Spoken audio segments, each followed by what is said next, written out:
Hey everyone, it's a new year and I wanted to show you what was inside my 2017 bullet journal.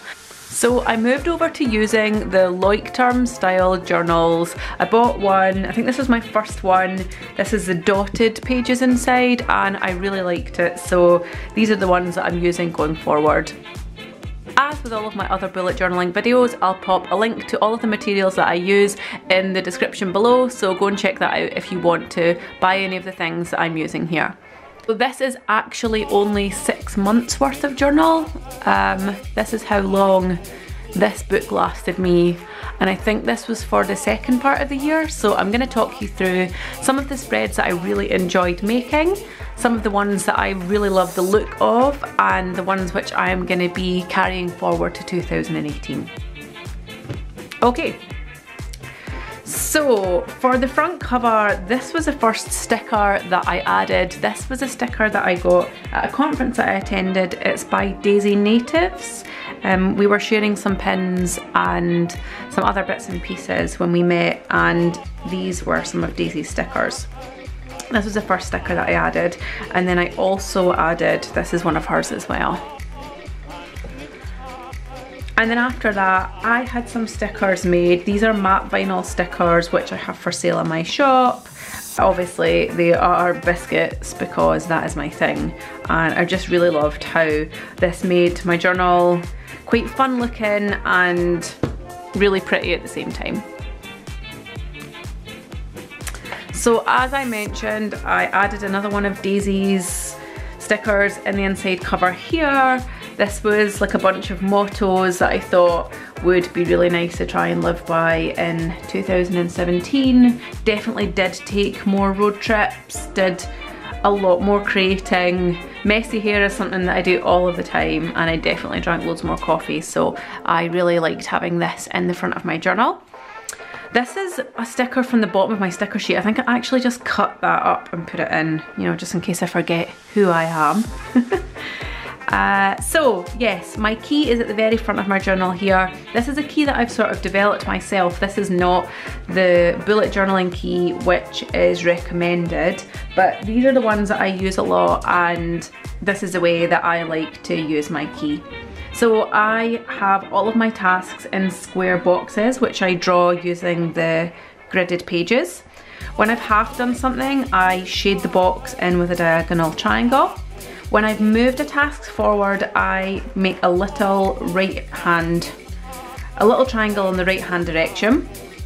When I've completed a task, I shade the box in fully in black, and when I've cancelled a task, when it's become unnecessary, I put a cross in the square box. Okay, so I'm going to show you some pages which I really enjoyed doing now. So my contents page was a super fun page to make, and obviously these are really important to have at the start of your journal because the format is so open and you can really add pages wherever you want. It's a great idea to have your contents at the beginning just to make sure you have got somewhere to note down where you've put everything when you need to come and find it later on. So on this side, I think this was cut out from a magazine on the flight that we took to America. And this is obviously from the Museum of Ice Cream. I really wanted to visit this when we were in LA, but we arrived the day after the exhibition closed, so it's a bit sad, but I did get to put this in my journal, so I did get to look at some of the pretty Museum of Ice Cream things for the rest of the year.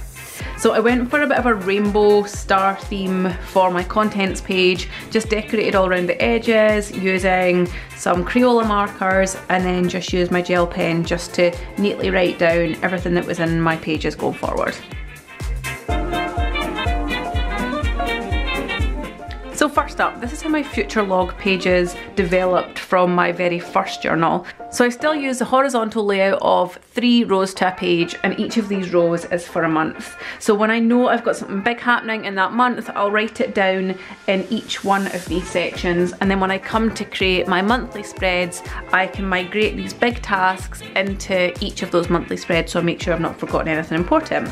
So I really enjoyed doing the future log in this style again, and I think I carried it forward so that I had a whole year to plan ahead, and then later on in this journal I actually added a little bit more.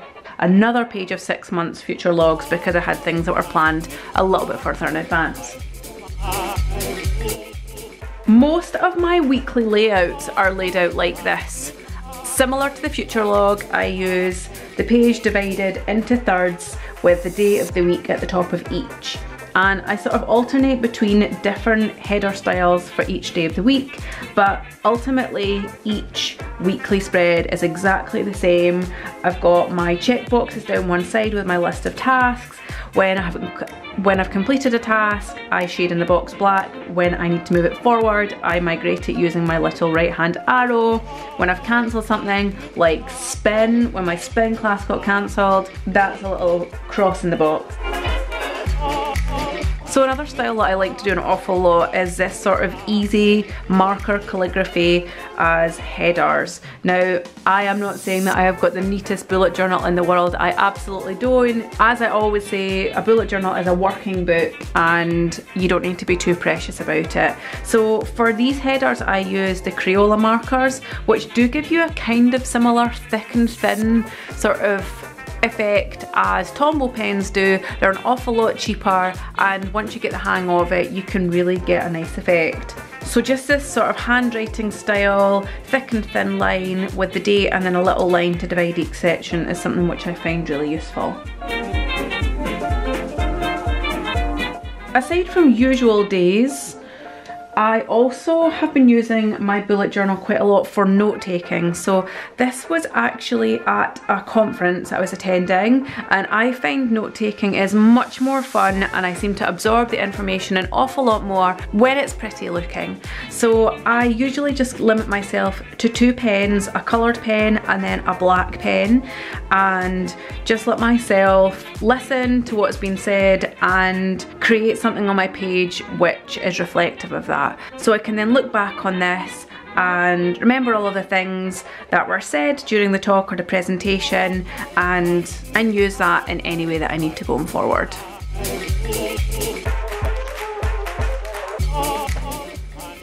Okay, so I used this spread maybe 4 or 5 times towards the end of last year and I found it super useful. As someone that works at home and sits at a desk for most of the day, I find it's really important to get out and move your body and do a bit of exercise, and having this spread really helped me keep motivated when it came to getting myself to the gym. So I laid out a sort of calendar format with grids which I could then colour in when I'd attended the gym in any one week. So it doesn't really look like there's that many boxes filled in, but I was at the gym twice this week, 3 times this week, and twice the second last week. And I'm pretty sure I went the following week as well in August. So all in all, that does make me feel better about the amount of exercise I've been doing. And this is a really great way to keep track of the amount of physical activity I was able to schedule into my day. So I don't use a lot of trackers, but after I watched the Happy film by Stefan Sagmeister, you should watch it if you haven't already. So in the film, Stefan tries to track his happiness, and I thought this was quite a fun idea. So I wrote down a bunch of things which I felt made me feel happy. So things like taking time to draw, eating vegetarian food, making time to exercise, having a date night, seeing friends, alcohol, this means drinking not so much alcohol. And then I would give myself a score out of 5 and then an average at the end. And I kept this up for quite a long time, and it was really interesting to see the things which I kept giving myself low scores for and how I could really improve those going forward. So the thing I liked about this was it really was quite interesting as to how I felt at the end of the week and how this correlated with the score that I gave myself, because I usually found that when I felt that I'd had a really productive week and I was really pleased with myself, the score would usually come out a lot higher, whereas when the score was at the lower end of the scale, I usually felt a little bit deflated and like I hadn't maybe tried as hard as I could have.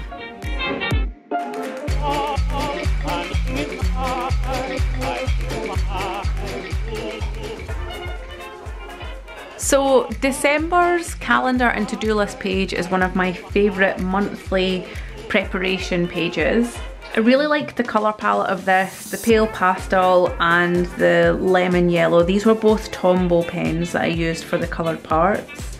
And I just used a really simple like block lettering with some little stars around the edge to make it a little bit pretty. So as I do on each monthly page, I lay out the days of the month and the weekdays down the left hand side, and then all the big tasks for that month. And then on this page, I'm usually meant to write my list of things to do, but I obviously didn't get around to doing that in December. But even still, I love how this page turned out. Okay, so another spread which I found really useful because we did quite a lot of traveling in 2017 was this holiday packing spread. Now, I'm pretty sure I photocopied this. I'm not sure why, and then marked that off rather than marking off my actual bullet journal, but I used this spread as a guide for what I needed to pack and things that I needed to do before we actually left for holiday. So I drew like this little suitcase with 4 little sections for all of the different things that I needed to pack. So all of the gadgets that I needed to take, obviously this is the most used box, clothes. Apparently I only took sandals and trainers with me on holiday. And then we were going to a wedding as well, so I needed to make sure that we had everything that we would need to attend the wedding. So this was useful, along with a big note page for all of the things that I needed to make sure were done before we left.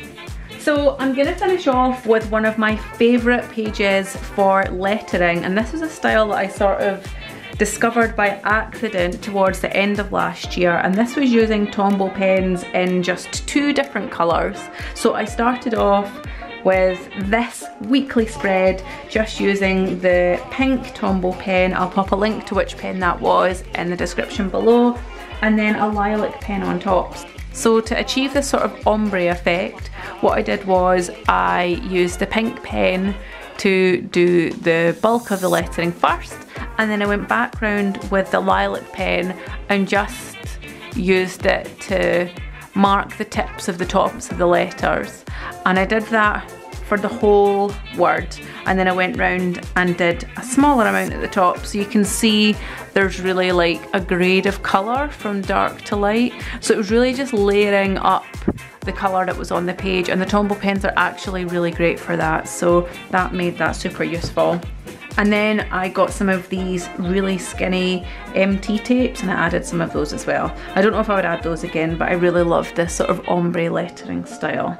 So yeah, my bullet journal got quite boring towards the end of last year because it is our busiest time with our online store, and I didn't really have an awful lot of time to spend journaling at that point in time. So I did finish up about the end of December, which was quite nice, and I was able to start a new journal afresh in January. So that worked out really well. So I hope you enjoyed a little peep inside of the second half of 2017's bullet journal. Let me know if you would like to see how I'm getting on with 2018 so far. There's not an awful lot in it yet, but I am getting there, I promise you. As always, there's a link to any of the materials that I've used in the description below, and if you've got any questions about any of the spreads that I've created or any of the techniques that I've used, pop a comment below and I'll do my best to get back to you. I really hope you enjoyed this video. If you did, I would love it if you could give me a thumbs up or leave me a comment, and it's always nice to see new subscribers too.